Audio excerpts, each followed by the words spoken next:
In the past years, I've been trying to find the perfect journaling technique. I've tried prompts, bullet journaling, gratitude journaling, but none of them worked. However, I've recently came across an interesting pattern. Studying the lives of great men, I found that they all shared a common trait.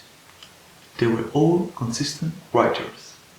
Now, I'm not saying that their greatness is attributable to their writing, but if it weren't for their journals, we probably would as much as we do now about their deeds and their history.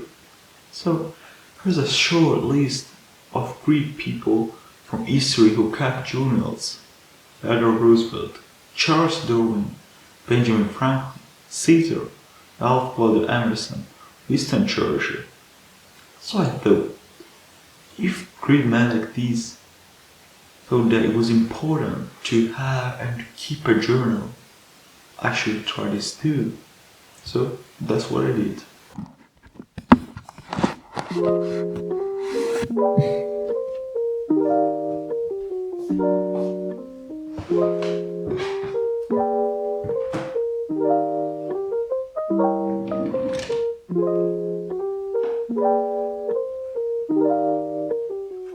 So I do one thing with this notebook.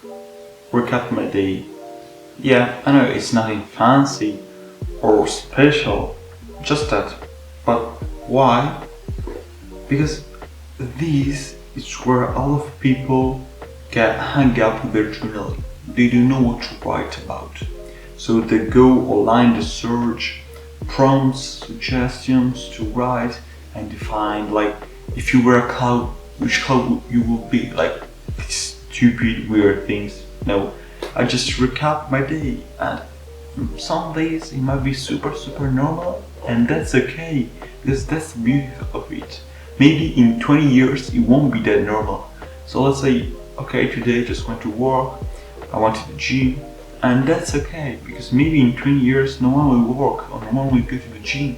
Who knows it? So even if your life now seems boring, maybe this is a way to just push yourself doing more adventurous thing. Maybe you want to go and do some crazy adventure, do that and then write it in this notebook. And I know that some people can't, like they start journaling, yeah, okay, it's easy, but after 2 days they stop doing it. And the key for this, so what I found, is that you need to make it a habit. And if you want to make it a habit, just pick a time into your day, so you have it scheduled. Pick a time either by morning or by night. I prefer to do it by night. And just you block out 10-15 minutes and just write about your day. You don't need to block out 2 hours. However, some days you may feel you want to write more, that's okay. But I just suggest you to just block out a very short block of time just for that. I prefer to do it at night because after the day I just write here what happened and then I go to sleep. But you can do it in the morning, so you wake up and just write what happened the day before as you want. Okay.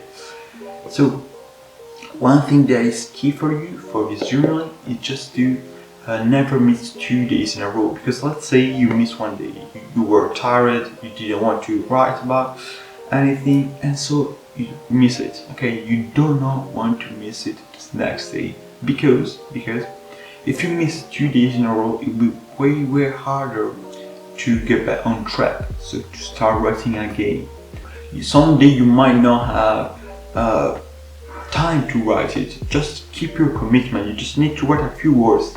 One of the most memorable journal entries I've ever come across was written by Theodore Roosevelt the day his mother and his wife both died, and instead of writing thousands of words outlining his grief, he just wrote a simple phrase: "The light has gone out of my life."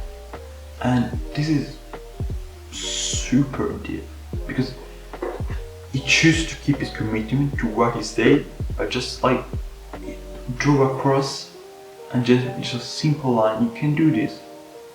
you can just literally just do this if that day you don't feel like writing. So maybe sometimes you get bored after 1 month, 2 months that you're doing this, you get bored, you're always writing. So what I would suggest you is just to change your writing style. Maybe use bullet points. Maybe try every week to just tell the day, just write your day with positive adjectives, something like that. So let me show you a few examples from my personal notebook. So this is my personal journal. Let me show you a few things. So as you can see, some days I might not write a lot, and some days maybe because I just want to write a lot of things. But you don't need to write always the same stuff. So always fill the page. So some days, as you can see, I just draw some things. For example, I remember somewhere here I just do some weird drawings. And some days I use this to just remind myself of something. So for example, here I discovered Brian Johnson and I put it here. So day after I could just check out Brian Johnson.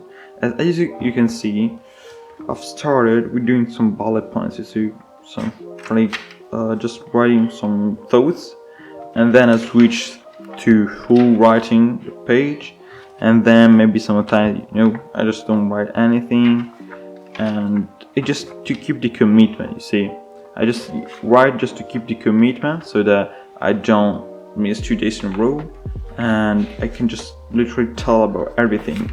For example, let's see, one day, today I switch pen. You see, I just from like dark blue to light blue, I can write that. It's okay to write that, and you don't need to do super fancy things.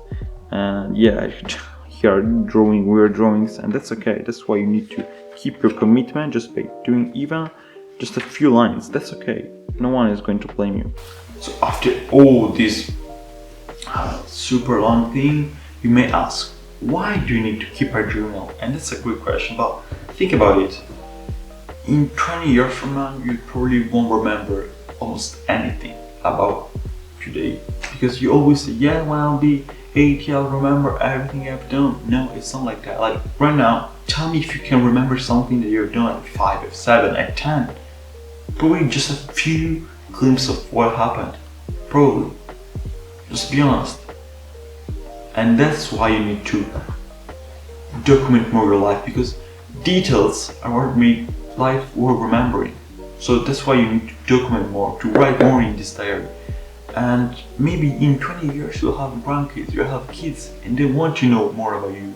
What you do? You just give them your diary. Easy.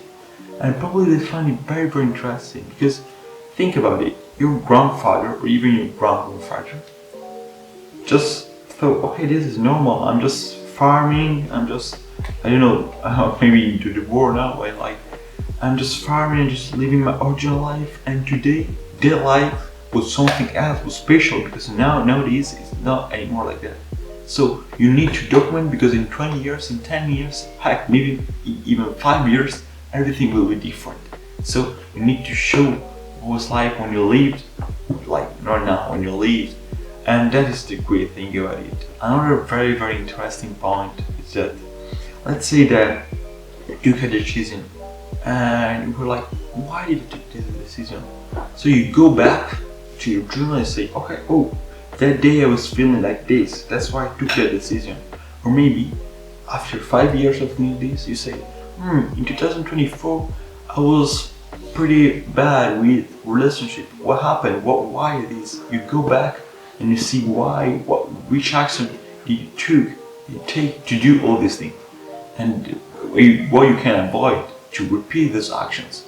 So journal is just a great way to document your life, to improve your life, because maybe sometimes you feel your anger, you feel sad. You can just put these emotions into your writing, into your pages, and you will feel way, way better. Trust me, it really works like that. So this is what I would suggest you to do. And if you really have a journal, show your experience below in the comments. Just give more tips if you have some. And that's it, bro. I hope you have a good day or night and embrace life.